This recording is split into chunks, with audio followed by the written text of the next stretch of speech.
Hello everyone. Welcome to episode 76 of Multiple Calls. I'm Scott Hewlett. If you've ever had to recover from a serious illness, injury, or surgery, the last thing you want to do is go through it again, because it's often hard to recover properly and fully. But if you are lucky enough to live a long life, odds are you'll have to do it more than once. Fortunately, they often aren't things you can ignore and avoid, and you have to take the steps towards healing if you want to get back to life as you knew it before. Even though awareness around mental health setbacks is more robust than ever, what's often not accepted is that they aren't guaranteed to be a one-and-done thing either, and that the next time might not be anything like the last time. This mind trap can layer on confusion, frustration, exasperation, and even feelings of failure on top of the issue you already know you're facing. Just because you heal from something and grow from the experience doesn't mean you can't get knocked down again, in the same or a different way. We get sick more than once, we get hurt more than once, and our mental health can suffer more than once, despite all our best efforts. And because our internal systems are interconnected and interdependent, issues can be multi-layered. If we choose to ignore effects on our mental and emotional state as a root or secondary issue, we can easily lose the battle, and at worst, the war. Here's my second conversation with Chris Howe. I think a good place to start is that you've started your own podcast. Yeah, so the podcast is called Authentic Adversity. I just interview people that I've crossed paths with in my life that I feel have overcome adversity in life and who have jumped the hurdles that life has put in front of them and are living a better life as a result. And the hope with the podcast is to inspire and motivate some people that might be listening, that might be in a hopeless place where they feel that they can't get out of. The majority of us out there have been in that place at one time or another in our life, whether it's through addiction or mental health struggles, family issues, whatever their issues may be. I try to kind of touch on a little bit of everyone's experience so the listeners can hopefully draw some hope from that and motivate them to take the steps towards changing their own lives. That's awesome. So you've got people from a variety of backgrounds, and how are you connecting with them to have them on? Actually, a lot of them are people that I have relationships with already, people that I've either connected with via social media, people that are in my sort of like in real life environment. A lot of people that I've just met through traveling, and we just kind of connected on an emotional level, sort of carried that friendship via whether it's Zoom, FaceTime, social media, whatever it have been. They're all people that I feel have come into my life for a reason. And they inspire me, so I hope that I can pass that along to somebody that may listen to the podcast. Yeah, authenticity and adversity it's nice that those are topics that we're seeing across a number of platforms. So the more we talk about those two things, I think the better, especially authenticity. And one of the things we wanted to connect over, because we did our episode before, and then obviously some time's passed from now till then, was the talk around brotherhood.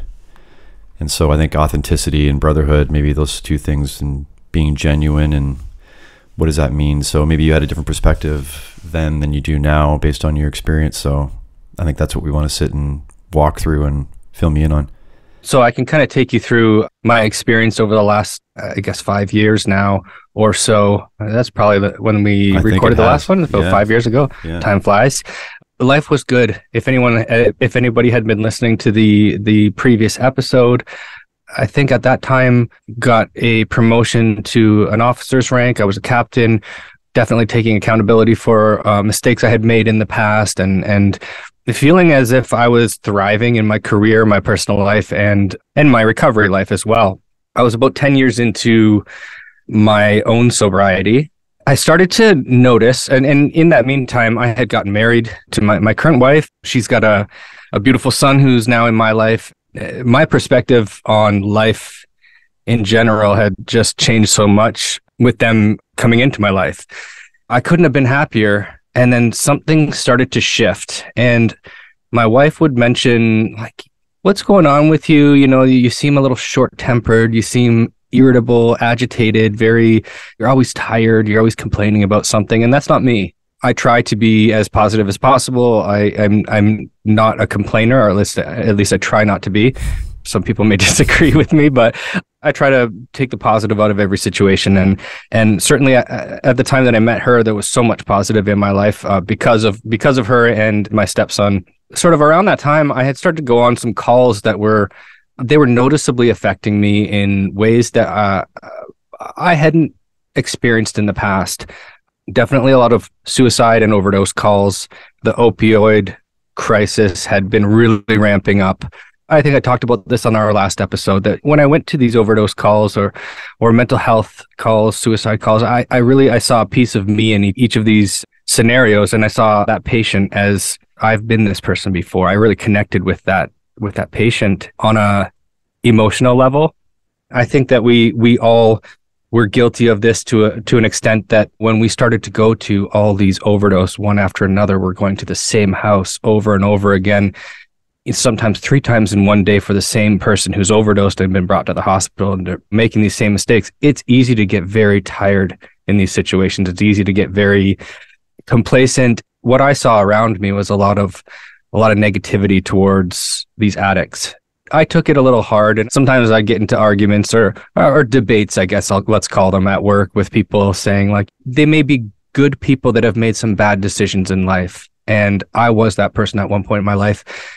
They have the potential to be good again. They have the potential to recover. So for us to take it easy because we know we're going to that same address again, or like blow this call off as like, oh, we're just going to so-and-so again, it's another one of these bullshit calls, and I hear the kind of the talk around in the hall and in the truck after the call and it's very negative towards the addict who we're there to work on and to help. And no different than the patient who's experiencing chest pain, or no different than the patient who has been in an MVC or a rescue that we're doing. Everyone needs to be treated equal that way, right? In our line of work. So I went to one call that was very unexpected, and I showed up to an overdose death, and it was a very close friend of mine. And I work in a different city than I live in, and I like that, because I like my work life to be very anonymous as far as like patients that I go and see. I don't want to, as much as I do connect emotionally with some of these patients, I don't want to roll up to my aunt's house, my uncle's house, my grandmother's house, right? Or friends. I found one of my best friends from years past overdosed and dead, and he had been dead for some time. Like, it was quite obvious. When I went into the room, I didn't recognize him. He was face down, and I felt this very familiar feeling in the room that he was in, and I could tell this was an overdose. It was very obvious with the certain paraphernalia that was in the room. And when my guys rolled him over to have a look, I realized this is let's call him Steve. It was like my breath was gone. This guy, he had reached out to me 3 weeks prior to that, saying that he's really struggling. He needs help. He wants to change, and he's ready for change. And he recognized that I had gotten sober. And this is a guy that was right next to me doing all the things that I used to do. And I really tried to point him in the right direction. I offered my hand in, let me come pick you up. I'll bring you to a meeting. I'll bring you to detox. All the things that people in recovery do for somebody who's struggling. It's our duty to help others that way. It was like a dagger through the heart when I saw this guy. His parents ended up showing up, and I was the officer on the scene. I had to talk to his parents. It was a really like a guttural feeling that for me, the fact that he had just reached out for help, the fact that he was such a close person, and I saw, even with these anonymous people, I felt a kinship, but this is a person that I really knew, and I held him in high regard because we had been through a lot together. And there was hope there. There was hope. Yeah. He reached his hand out for help. And that's the first step, admitting that there's a problem, actively seeking help, picking up that phone to call somebody who you think can help you. And that's a giant step for somebody, right? And so after that call, I didn't let on that I knew this person because I wanted to keep things very professional. His parents, I recognized them, but they didn't recognize me. The last time they had seen me, I physically looked a lot different because I was in active addiction then. So I kept it very professional, really, really had a hard time talking to them about it, and then walking away from that scene, knowing that he'd been there for a couple of days, most likely. It was a bad, you know those scenes. Yeah. And so when I got back out to the truck, there was comments that these are my guys, this is my crew that I'm in charge of, and they're talking about like, well, just another junkie, and like waste of our time, and these kind of calls. And I really, every comment that was made, I understand that this is a way of dealing with stuff, but in our culture in the fire department, there always is that sort of dark humor. We can't cry about it, so let's just laugh about it. I do understand that, but I didn't take it that way, right? I had a discussion with the guys, and I didn't tell anybody that I knew him, because I've always been very careful about keeping work life and personal life separate. What had been happening at home around that time and after, I was short with people. I was snapping back at people when I normally would be quite compassionate and kind. I was acting very out of character. I started to have, and I hadn't had these before, but I started to have night terrors and panic attacks at night. And that was a new experience for me. And I could not get the scene, the smell, the feeling, I felt I couldn't wash myself of anything to do with that specific call. Of course, there were so many other calls that felt a little bit that way, but that one was very, very close and personal to me. I noticed that my tolerance for everything around me was just so short, to the point where my wife is sober as well. She's very in touch with and in tune with her own emotions, and she feels other people's as well. So she knows, especially people like myself and her son, like we're her closest people. If we're off kilter just a slight bit, she'll know it and she'll call us on it. And she's wonderful that way, because she'll tell you when you're full of shit. She'll tell you when you're misstepping. And I like that. We're accountable to each other. She talked about it a lot. This is not you. This isn't the guy I met. Like, what's going on? We got to talk to somebody. And I was very open and very vocal about the fact that we should be talking about our mental health. We should be seeking help. We should be keeping mentally fit as well as physically, spiritual, all these things. And yet I felt like a hypocrite, because here I was at that point, 10 years sober, and I had felt like I did all the work. No way I can have mental health issues. I've done all this work in recovery, and I'd done a lot, but not deep enough. I didn't seek help, and I just kept acting out. I didn't relapse. I didn't hurt anybody. I didn't do anything that was over the top, but it was certainly out of character for me in my life at that time. I started to have these panic attacks at work on night shift. They never happened on a call, but they did happen around the station or after a call in the middle of the night. I'd wake up very short of breath, panting, pacing around, feeling like my heart was about to jump out of my chest. The feeling was like I needed to rip off all my clothes and get out of my skin. That's the only way I can really explain it. But for some reason, nothing in my brain at the time said, go get help, even though my wife was telling me, even though I was doing public speaking about recovery and mental health. And here I am speaking about all this stuff, but I'm not doing it myself, because I'm resting on my laurels of this. I did the work in sobriety, and I thought everything else is a wash. I've taken care of everything. So one night, about 3 a.m., we got called out to a basement fire, and we were the first truck on scene. So we went in as fire attack. I was the captain on that truck. We went down to the basement to find the seat of the fire. And as I was walking down the stairs, I felt one of these panic attacks coming on. You've been in basement fires. It's not a comfortable place to be. No. We all know the dangers of a basement fire. Tough to get out of a basement if you're trapped. Very scary things about a basement fire to begin with. Now here I am walking down the stairs, and I get to the bottom of the stairs and I freeze up completely. I don't know how long I was in this sort of like frozen state, or this I felt like I had paused out. My mind was racing. I couldn't breathe. I was like hyperventilating, but I didn't feel that I could get any actual oxygen in. I felt my guys like start to say, hey, what the fuck? What's going on? What's going on? Let's go. They can see the fire. Like, let's move, like get moving. And I'm not moving. And they're like, what's going on? As I said, I don't know how long I was in that sort of state for, but when I kind of like came to, I guess, I had that feeling of like, I need to rip all my gear off. I need to get out of this. I felt trapped. I've been in a lot of scary situations in my life, personal life, work life, whatever. This is one of the most scared I have ever been in my life. And it wasn't necessarily a big fire. It wasn't a fire that should have this is something that no big deal. We go and take care of this. It's something, it's very routine, but I didn't know what it was at that point, and I had this full-blown panic attack. I had no idea what to do, but I knew I needed to get out of the house. I needed to get my gear off.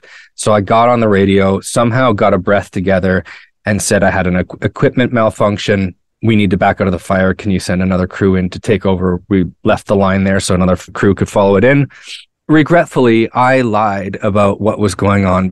Some people have said this to me after the fact. They said, well, you didn't lie because you did have an equipment malfunction, but the equipment was you. But how else do you communicate that over the radio, really, right? Like, what am I supposed to say? I'm having a panic attack and I'm scared to be here. I need to get, like, it's, right. That doesn't... With no context. That would... No context, and that, I think, would incite more panic in everybody than need to be. That might sound like a Mayday call. I said that it was an SCBA problem. I switched up my bottle.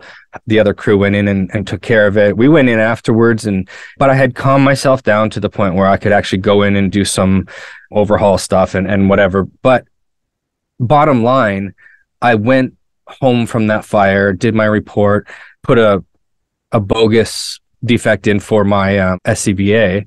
I left work that day thinking, this is the first time that I haven't in sobriety. This is the first time that I have failed myself. I'd failed my crew. I'd failed the department, and I'd failed the public, and I'd put people in harm's way because I wasn't able to effectively do my job at the time. And it was because my brain was not there. And it was such an uncontrollable thing. It scared the shit out of me. I made an appointment that day. Luckily, I was going on 7 off.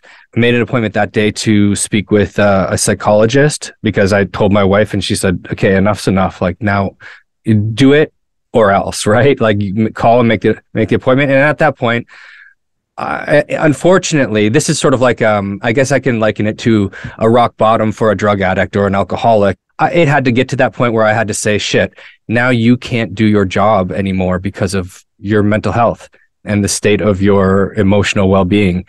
It was a scary thing to admit. Again, like I said, I had been talking on this subject for so long. I went in, talked to the psychologist. I told her what happened. I told her what had happened leading up to the whole story with a lot of examples. And she's like, well, have you ever done any testing for PTSD? And I said, no.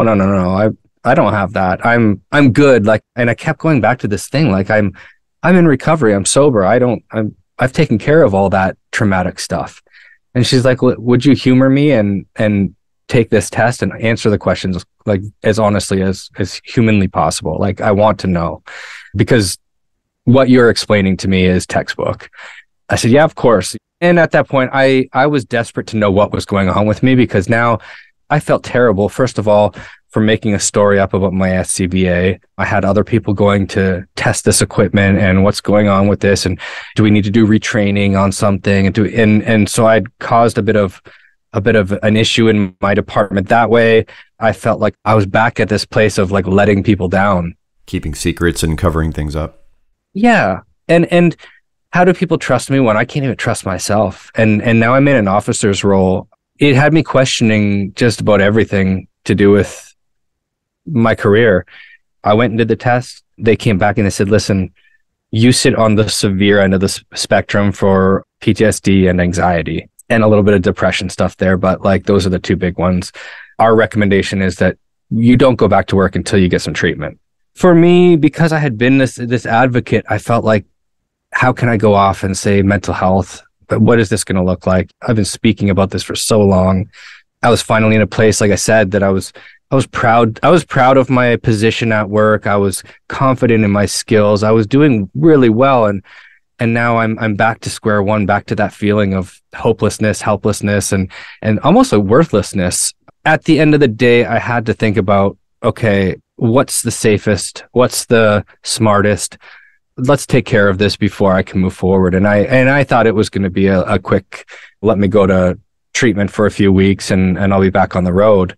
They took me off the road on their recommendation. So I found it really odd. And this is the part where we talk about brotherhood and this sort of thing. And this is going to get a little bit negative. And this is just my experience. And one person's experience is not necessarily the way everyone is going to experience this. But I gotta tell sort of my experience and the way that it looks on my end of this. I'm going to give you an example. 3 years prior to that, I had torn my ACL fighting Muay Thai, and we had like 150 guys on our department. When I was off work for that torn ACL, I had 120 guys text messaging me, calling me, can we grab you groceries? Can we go take you for coffee? Do you want to get out and hang out? Do you want to come by the hall? We'll come pick you up and just hang out, have a coffee with us, have dinner, come for a Saturday night dinner at the hall. Very, very supportive, overwhelmingly, like to the point where I had to say, like, okay, guys, enough's enough. Like, just let me rehab this thing on my own. Like, I appreciate the support, but I really felt the love there.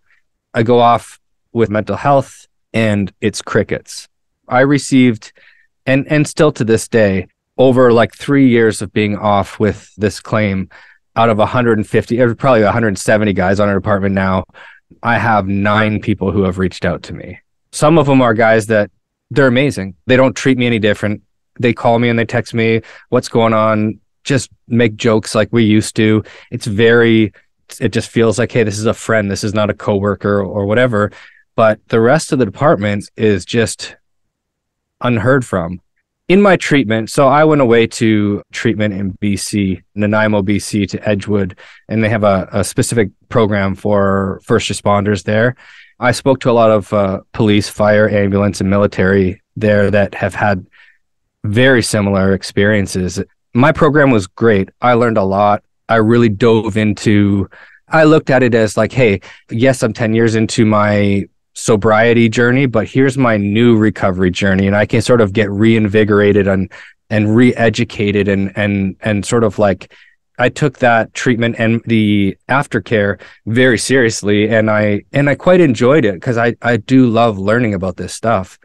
But the one thing that was sort of that this nagging thing in the back of my mind is like, where are all these guys that and girls that used to reach out when I had an injury that they could see? I guess it begs the question, right? Like, why are we so happy to help when there's an injury that we can understand, but so scared to reach out or to come near a mental health injury that we can't see? And I think about this nearly every day. And I spend a lot of time thinking about, probably too much time thinking about it. And I don't blame personalities for this. I don't say, oh, I can't stand these people because they haven't done this. I look at it as a blanket. Our culture isn't quite ready to, or equipped to know how to approach people the same way they would if they had an injury or if they had cancer or something like that, because we're not as familiar with mental health injuries or disorders that are quite common in our work. And I think too, and I could be wrong, this is just my thought on this, is that a lot of people don't want to hear what it's like because they're scared that they're going to hear some very familiar things. Could there also be a part where they know you're off because of work and they are connected to work, so them calling you connects you back to work and they believe they might have a negative effect on you, so by leaving you alone? Whereas if you have a physical injury, talking about work or connecting with work doesn't make your physical injury worse. I'm not saying that attitude would be correct, but do you think there's a possibility of looking at every perspective that maybe some people feel that? Yeah, I think that's super valid. And I do believe that some people might look at it like that. I can totally respect that. The thing that I have done, because I was so disturbed by this, I've let my friends know who I do connect with on a regular basis. Hey, like, put it out there to the guys. I've reached out to my union president. I've done interviews that I've sent to my chief to say, hey, like, this is the full story of like kind of what went on. I'd love for the guys to know what it's like to be on this side of a phone that's not ringing when you're so lonely. I've got my family here. I've got friends, all this stuff. But when it comes to my professional life, when we're off with something like this and not feeling supported, it's really, really hard not to think about it. And it gets very lonely. I don't necessarily want to talk about work with work people, but I said to somebody before, I'm very desperate to just have a text message from the people that I'd see on a regular basis at work and that I felt like they were my friends, just to say, hey man, thinking about you. I've said to my friends and to my union president and that sort of thing, like, these are my thoughts. Like, please, like, echo these at work. I'd love for people to know that it's okay to reach out to me. I would love to hear from people. And that doesn't mean that we have to hang out. That doesn't mean that we have to have a text chain going all the time. But there's certain guys that text me once a month, just say, hey man, just checking in. Hope all is well. Thinking about you. Love you. Just like they're not asking for a response. They're not asking for, it's just like, hey, I'm here. I haven't forgot about you. And I think that's the big thing, right? We haven't forgot about you, because it's sad. I feel very much, I think a lot of people who go off work and have this experience, you feel like you've been swept under the rug, like out of sight, out of mind. Well, it's strange enough when you have a physical injury and then you come back on modified, and even if you're on shift and with your crew, which is really great, you do feel different, because you know your gear's not on the truck, and then the truck leaves and comes back. Like you're there and you're part of the crew, but you're not. It's when you're not running calls, right? That's you're with us or you're not. Not that that's what's verbally said, but that's a visceral feeling that happens. There's a couple threads I want to pull on that I've been making a couple notes here as we've gone on. So I just want to walk through them sort of in order. Just getting back to that call, and you talked about getting back in the truck and the things that were being said and the attitude and that was in the air. And you mentioned that you didn't tell the guys that you knew them. And I just find it interesting that I think it's fair to say if you had told them that you knew them, that suddenly their attitude probably would have changed, right? Which doesn't mean you should have. My point being is that there is an ignorance and an arrogance that goes along with othering other people, right?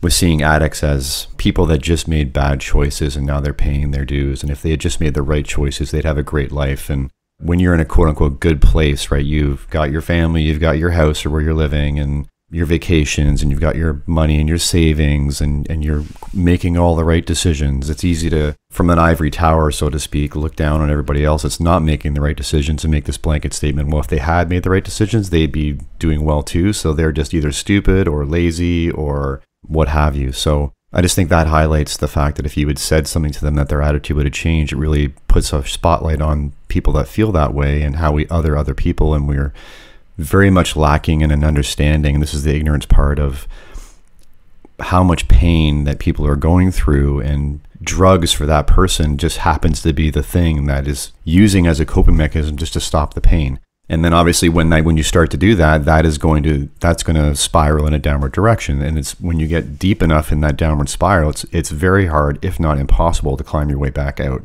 And mental health becomes physical health. They just negatively, synergistically affect each other, and it gets worse and worse and worse, right? And it's so hard to come back. So yeah, I just wanted to put a point on that with the fact that maybe people can reflect if they hear this going on in their own trucks, or they see or hear this attitude happening while they're going to addicts. Even if you're going to the same person for the umpteenth time, it's a sign of how much they're struggling and how hard they have it in life. And maybe a little bit of empathy can go a long way. Is that fair? That's very fair. And empathy can go, yeah, definitely a long way. And to that point, actually, is that, say we've been there 17, 18, 19 times. The 20th time might be that time where they say, you know what, enough's enough. I've seen enough of these people. I'm going to the detox once I get out of the hospital now. That might be the time that everything changes and that family gets that person back. Our community gets that person back. That person gets themselves back, because people that are battling with active addiction are very, very lost. They're not necessarily bad people. They're people that have made some bad decisions. And as you said, the drugs or the alcohol, whatever the substance may be, is their coping mechanism, because they're desperately trying to escape their pain. I had mentioned this to my crew a few times that, yeah, we're going back to this same person's house for the 5th time this shift or whatever it may be over the last 2 shifts. But this could be it. This could be the time. This could be the time that they change. We have to give them 100%. We have to give them the benefit of the doubt. And I always try to, and this is because I have personal experience in this, I always leave that scene with positive words for either the patient, or if they're not conscious, or the family, friends, boyfriend, girlfriend, whoever may be around. I've gone as far as to let people know if they are wanting to change that they can get a hold of me. I've given a family, I don't know that this is necessarily something that I would suggest for everybody to do, but I've given a very concerned family my personal number to say, like, listen, I've been through this. I've been your son and your daughter before. I know how to change this once they're willing. So here, reach out. And I've seen that family reach out, and I've seen that person seek help and change and is thriving in recovery today. We've all had compassion fatigue. We all have maybe not been at our best. We may have had, like you said, humor when we shouldn't have. Like this isn't to say when we're speaking of these things that we haven't done these things ourselves, but it's worth having the conversation to check ourselves and to also put it out there that other people may reflect and check themselves as well. Another thing to consider that I find helps to check myself and other people is that you may go to a person 30 times in a year, but you're still only seeing a snapshot of their life. You're not seeing the breadth of their entire life. So to make this sweeping judgment is pretty harsh and unfair. Some of the guys that are making the judgments and being unfair and lacking in this empathy, they probably have some coping mechanisms that are unhealthy that they're using. And just because they're not physically and mentally damaging them right now and affecting their life and their family the way, say, drugs would have, if that had been their coping mechanism of choice, for some reason it's okay for them to have their unhealthy coping mechanisms, but it's not okay for other people to be suffering with theirs. So there's a bit of hypocrisy there too, right? So yeah, I couldn't agree more. I witnessed a lot of that, where the loudest voices that were complaining and calling these people out, I have seen and I know are like boozing their faces off every night and showing up to work hungover. And I know that maybe that humor is because you don't know what else to do. This is take the attention off of me. And I will say this too, to your point, that like I've been guilty of making the jokes. I've been guilty of being a part of that at times as well. So it's part of our culture. We're very much like chameleons. When we see some people start to joke about something, we feel the need to fall into place and sort of like change our colors for the people surrounding us. Or it's not worth the argument at that point, or you're too tired, or it's too late, or whatever. You're not going to get through to them, so I'll just go along with this and let it slide. I think we're all guilty of it a little bit, but it is very important to, as you said, show a little bit of empathy and compassion towards others, and maybe to be that voice where everybody is changing colors and you're the voice that says, hang on a second, that's actually not that funny. That's not that funny because I've been that person and I know how they feel. And then you're the voice that initiates the change of atmosphere, change of conversation and the tone. Yeah, and I think like I said, touching back to that litmus test of, if you had let it go on and on and on and on and then suddenly said, actually, that was my friend, I knew him, the tone would have completely changed. So why do we then have instant empathy for the person that's more closer to home because you know them and they're concerned about you, but we can't expand that concentric circle of empathy to people that we don't know? And then it also brings me to thinking that we say in our interview, and we're saying all the time, and we're getting it from the public about how great we are because we show up daily and put our lives at risk to help people. And it's like, well, I want to help people, but if I have to go to that same guy for the 10th time, yeah, that's my limit. So you say you want to help people, but how much do you want to help people? If I have to go one more time, I'm done. I have a 10-time limit, and then I don't want to help you anymore. What is helping people to you? Exactly. Yeah, we didn't say we want this job to conditionally help people. We said we're supposed to unconditionally help. Right, which would make it about you. It'd make it about, well, I want to help people in the way that I want to help people, so I feel good about helping people. Not just helping, and maybe, yeah, like you said, maybe going the 30 times. And I know it's hard. I get it. Like no one's saying, and the compassion fatigue is a real thing. And this is on top of everything else that's going on in your personal life. It's on top of all the other calls you're going on to, and you're dealing with lack of sleep. Like all the things you and I have talked about. I get it. But just to highlight the moment of, it has an effect. You don't always know what you're saying and how it affects other people. And even energetically, if no one in that truck knows the person that you just went to energetically, there's something that I think goes out into the universe that could be maybe handled a bit better. So I also want to touch on, you were mentioning about experiences too. So I just love the fact that we're going to talk about it, that you said, I was going back to that feeling.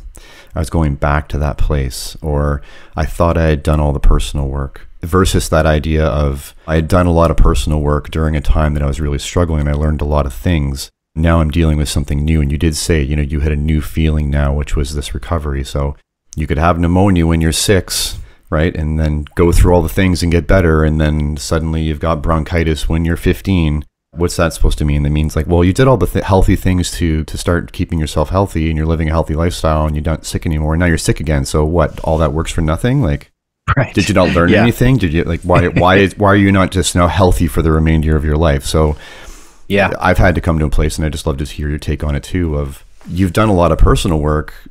That doesn't mean you're exempt from, or there's no way you're ever going to be affected by anything ever in the world, because you've just done this work and you see everything coming and you handle it properly, and it slides off you like Teflon. It's like you just have a different skill set now, and maybe part of that skill set's going to happen with the new thing. Maybe you need a brand new skill set, but I think you just have skills that you can use to move forward. It doesn't mean that you're not going to be experiencing adversity or struggle over again. I think it goes back to this sort of adage that the work is never done, that we're going to always, if we're people who are proactively or reactively working on ourselves, this is not something where we graduate from. This isn't a course we take and we say, okay, I'm done the work and I'm, as you said, like, I'm Teflon now and I can go into the world as bulletproof and not be affected by anything because I've gained this skill set.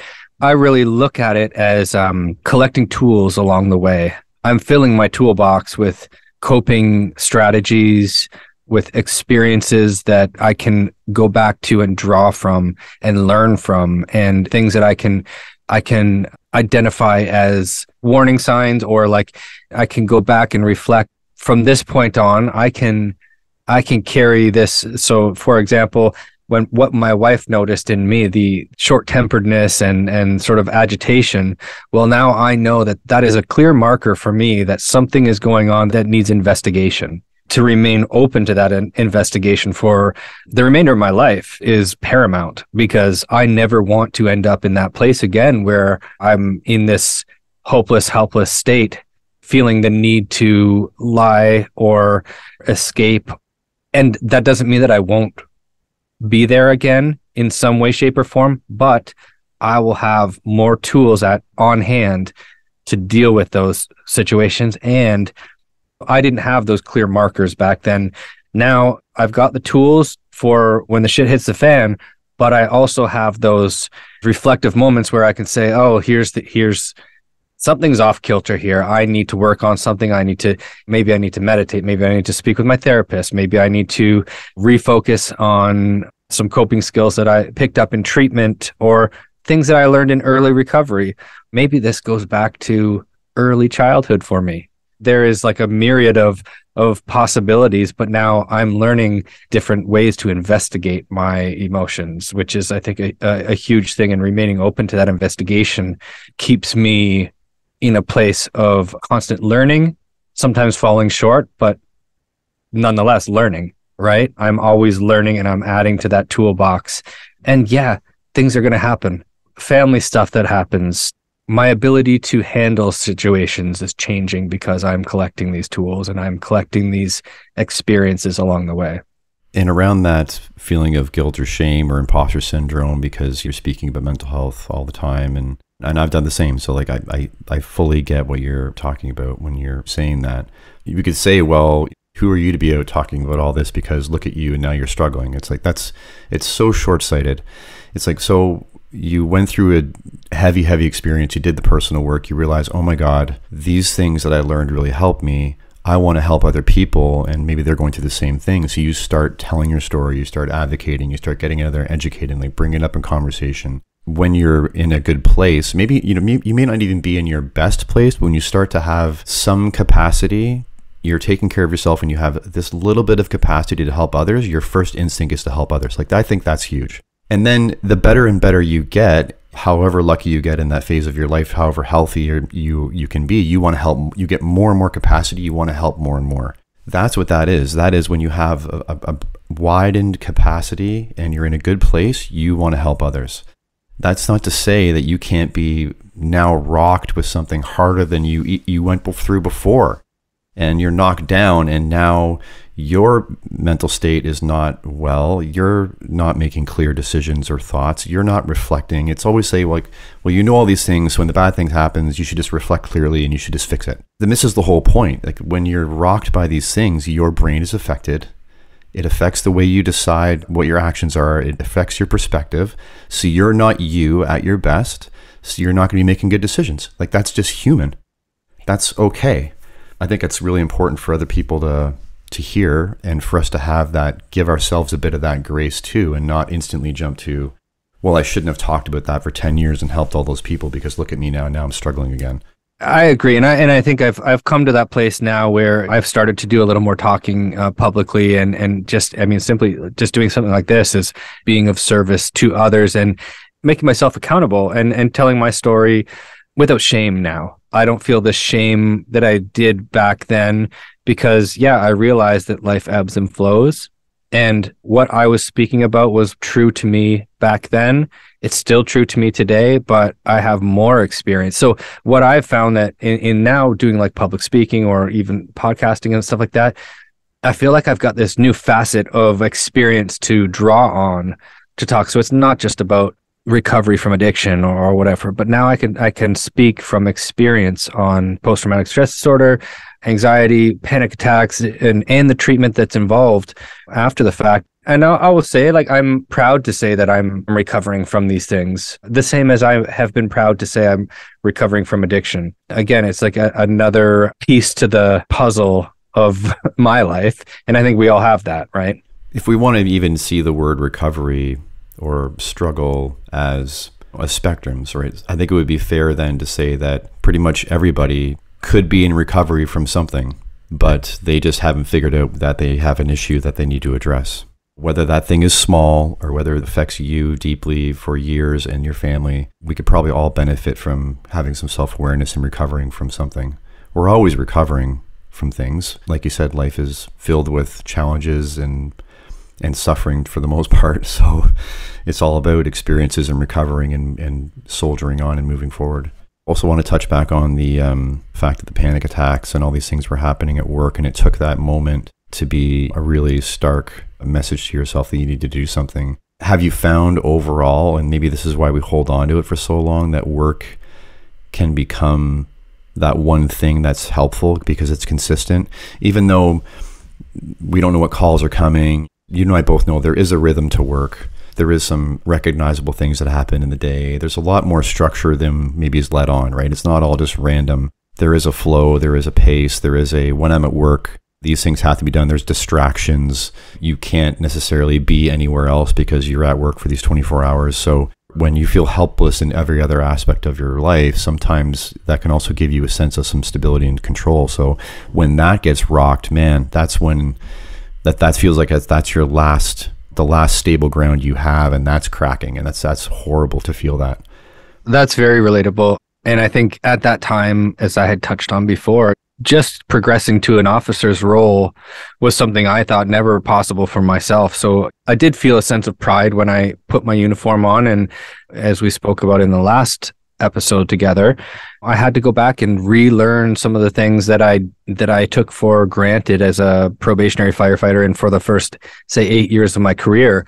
And I felt like I had finally checked all those boxes and gained a little bit of respect from my department, and I had been offered more responsibility at work, I felt a sense of pride, and definitely I felt like no matter what else was going on in my life, I knew who was going to be at work. I knew what my role was at work, and the calls were going to be different, of course, but I knew, as you said, there's a rhythm to my day there.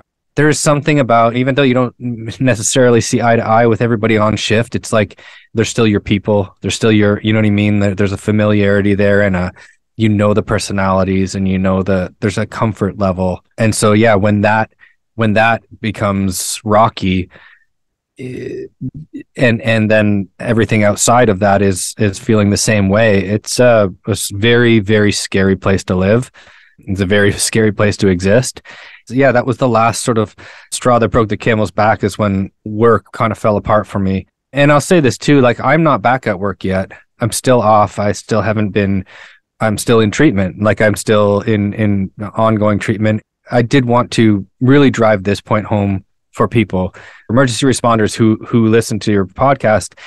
If there's one thing that I can say about being on this side of being off work, I did touch on it, but like, we don't want to be off. We're not living our best lives being off and getting paid. And there's always this lingering feeling of like, oh, do people think I'm full of shit? am I viewed because I'm not at work and I can't talk to these people, or I haven't had anybody reach out? I don't know if I'm looked at as a fraud. I don't know if that's a real concern for people who are off. And it's a terrible feeling to think that these people who are supposed to be your family, your brothers and sisters, could possibly think that you're somebody that's like bucking the system, or that you're off and benefiting from it. And it's not easy to not go to work. It's not like everybody might think it is, like, oh, just retirement. It's work to be off with something like this. And we need to know that we're not forgotten. We need to know that people are still there for us, because if and when I go back to work and get on a truck and put my uniform on again, I have to feel that these people care enough about me to rescue me out of a fire, or care enough about me to, as an officer, to listen to an order that I give, or just share space with me. It's really hard to be on this side of things, questioning every person that doesn't reach out, and remembering all those jokes and those good times and the text messages that you'd share with these people before this happened. It's a heavy extra layer that you don't need to be coping with when you're dealing with everything else. For people who are listening that may have friends and coworkers who are off, it doesn't require a lot to send a text message. I mean, we're all in the digital world. What I've done with people who I hear that go off from my department, I will reach out to them, and I send a text message that is just as simple as, just want you to know I'm thinking about you. You're important to me. Reach out if you ever need anything. Put in, like, I love you, because I need that person to know that they're thought about, that they're missed, that they're cared for, and that they're loved.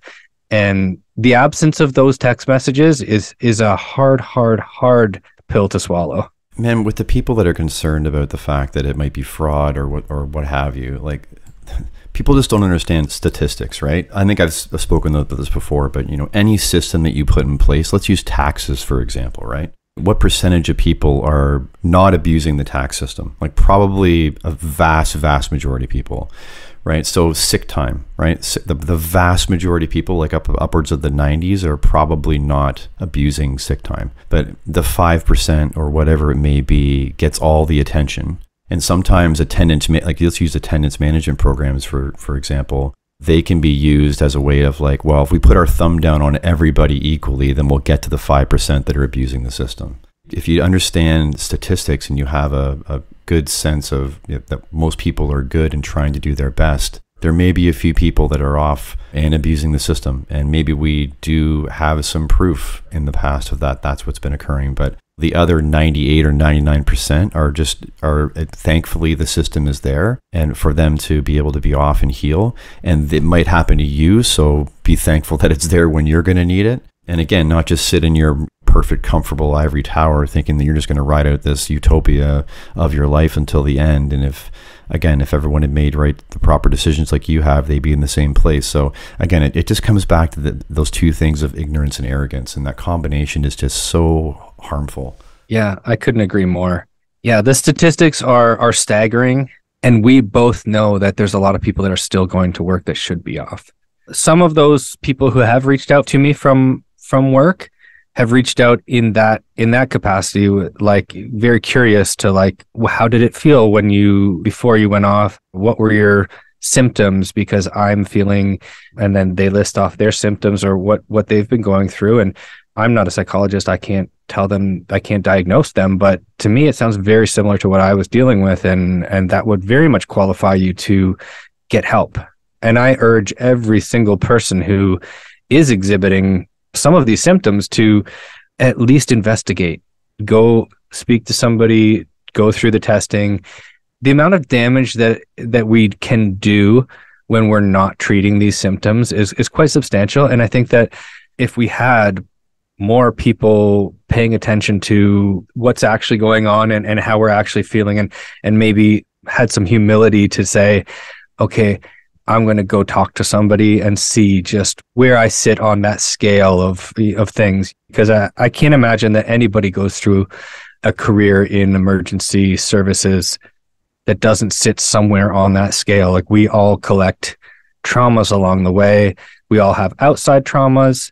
We have childhood traumas. they look different for everybody, but I can't imagine that anybody goes through a full career unscathed. I mean, we're all affected, right? So to be speaking to somebody, whether it's proactive or reactive, to be speaking with a therapist on a regular basis and actually have somebody to say like, okay, hang on. Then that doesn't mean that everybody has to go off work and go into inpatient therapy. We've got benefits. We can go see psychologists and these things. And it's such a healthy thing to do. I know for sure I will have a therapist for the rest of my life, because so much of my life has improved just by showing up to my weekly therapist meeting on so many different levels. So I see massive benefit whether somebody's struggling or not. There's weeks that I'm not struggling as much, and just speaking with that therapist, having that regular meeting is so therapeutic, so beneficial to me. We all want to catch prostate cancer and breast cancer early, don't we? We want to catch it early and we want to get on it. So why are we waiting until why do you wait till the crisis moment until you have to, like, at what point is it going to be, I need to stay at work until the very last moment and then go off, and then it's valid? As opposed to I was 50% there, and if I would have went off there, it would have been a lot shorter recovery. I would have been better, and I would have come back, and it would have been easier. Why does it always have to be right to the limit? Why do you have to be at your limit and break, and then it's valid? I don't understand that arrogance that we all have, and in this sort of like indestructible attitude about like, we're not affected by anything, or we want to trick ourselves into thinking that we can handle this and this is just work and we're paid well to do this stuff and this is part of the job and we've accepted this part of the job, and so that means that we're not affected automatically. And our arrogance prevents us from that early detection or that early intervention, and so we let it go and go and go until we break, and then it's like, oh shit, our world's imploded on us. Now, as you said, the recovery is now like tenfold. Had we not left it until absolute worst case, rock bottom scenario. Well, I'm glad you had the awareness. I'm glad it came to your realization. I'm glad you took the steps, and I'm glad you're still healing. I'm glad you're speaking about it while you're doing it too. Again, it just goes to show that you don't have to be in a perfect place to speak about what you're experiencing and have a benefit for others. So, I mean, it's just so huge that even when you're dealing with something, that you're still thinking about helping other people. That really speaks to your character and who you are and how you see brotherhood in the fire service and just being a good human in general. So yeah, I appreciate you for all that. Well, thank you, Scott. I really appreciate it. That means a lot to me, really. Anything else you want to touch on before we wrap up? I think just that main point that I really wanted to drive home was just that reach out to somebody. If your peers are off dealing with mental health issues or any issue, treat them as if they were still on shift. Treat them as if they were at home sick, or they had a broken leg or whatever. They couldn't perform their job, because it's no different. And we don't want to be forgotten. We want to stay in the loop. We want to know that we still exist in the department's eyes. One day we are going to have to come back to work, and hopefully come back to work. And we want to know that these people care about us, and everybody wants to be loved. Everyone wants to know that these are people I've spent 20 years with. I need to know that you still think about me. That's the main message that I'd like to put out there, that just reach out to people, stay in contact, let people know how you feel. And I kind of joke about this sometimes when I run into people from work and they say, oh, I'm sorry, I haven't reached out or whatever. I was like, oh, were you scared you were going to catch it? Like I just joke about it a little bit, but like, just, yes, we're off. Yes, we're going through a lot. Yes, we're actively working on ourselves and doing the work that is required to get back to work. But that doesn't mean that we don't have a sense of humor still. That doesn't mean that we can't talk about it. In fact, the further along in our recovery that we are, the more we want to talk about it. And the more we want to, as you sort of touched on, we want to advocate for people who are in our position, and we want to educate. To me, the fire service as a whole, I know that we are taking steps to further educate our members about how to deal with mental health issues. It's really going to take some people that have been through it to speak on it from an experiential sort of learning position, to say, hey, this is what it feels like. This is what we expect. This is how you can help your brothers and sisters. Maybe people need to realize too that you're, for themselves and for others, you're allowed to have good days while you're off and you're getting better, because isn't that the fucking point? Like you're supposed to be having more and more good days until you're better. Just like your ankle would be, oh, now I'm walking on it. Oh, now I can kind of do stairs. Now I can hop. Like, people understand progressionally getting in better. That doesn't mean like, oh, okay, well, you can stand up, so now you need to come back to work. It's like, no, healing means like I'm going to have good days here and there, and those are going to get closer and closer together. And now I'm having really good days, and now I feel great, and now I'm going to come back. Let's have that perspective too. How can people find your podcast and get a hold of you if they want to connect? The best way to find the podcast is YouTube. It's the Authentic Adversity Podcast. Or if you want to jump on Instagram, it's just at Authentic Adversity. My personal Instagram is @Chris_Howe_. The podcast also, I don't run this, but somebody is like running a TikTok page for me. So that's also, the TikTok is Authentic Adversity Clips. So on there, you can see just sort of snippets of episodes that we've put out. And then hopefully jump over to the main place that I'd like people to go to is the YouTube, because that's where I'm struggling the most. And I'd like to see the numbers sort of pump up. But yeah. And the full episodes are there, yeah. And the full episodes are there. And the long form content, I know that people's attention span are... Anything longer than 15 seconds is... Yeah. Well, it's the TikTok culture, right? Like, right.